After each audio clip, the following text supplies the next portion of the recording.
Speaking of hospitals and our healthcare workers, sa datos po ng Private Hospitals Association of the Philippines o PHAPI, nasa 40% po ng mga Pinoy nurses sa mga pribadong ospital ang nag-resign noong 2020. Sakaling pala rin po kayong manalo sa 2022 Sec Ernie, ano po yung mga plano nyo para protektahan at bigyan po ng sapat na benepisyo ang ating mga healthcare workers, especially our nurses? You're right. And alam natin na maraming umaalis.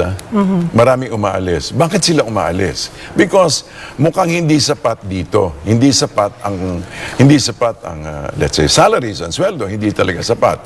So what we would like to do is basically, kung pwede, i-increase of course yung jobs, and we would like to be able to increase our finances. Alam nyo, Cheryl, one of the things pala that other countries have been able to do and successfully is to develop a sovereign wealth fund. No, yung sovereign wealth fund. Yung sovereign wealth fund, tatanong ka, saan naman magagaling yan?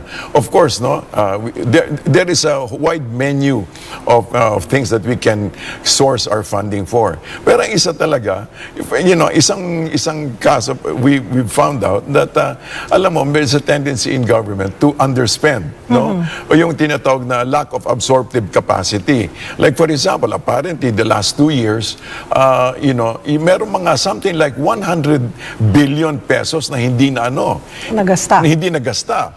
If we took that and managed it and invested it properly and responsibly, kasi kunin natin yon para hindi rin naman siya kasi lumulutang yan eh. Ito yung perang hindi nagasto na isinuli sa treasury. So wala siya mga accounting entries na So if we can take that and invest that, we could put it in two things, Cheryl. Number one is the social safety nets. Yung mga, for example, to be able to give ayuda, yung sufficient ayuda. Kasi yung ayuda natin, pinag-uusapan natin, hindi sapat eh.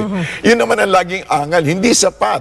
Kulang lagi. So hindi talaga ayuda yon. Medyo konting lang, tilamsik, pero kailangan talaga nan. And the other one is we need also, for example, enough capital to invest in industries. We would like to invest more, for example, in healthcare, more healthcare facilities, kung ano-ano. So, kumbaga, our sovereign wealth fund would go to either social safety nets and or capitalization for industries, let's say the health industry. We'd like, so that, for example, yung tanong mo, we can employ them properly.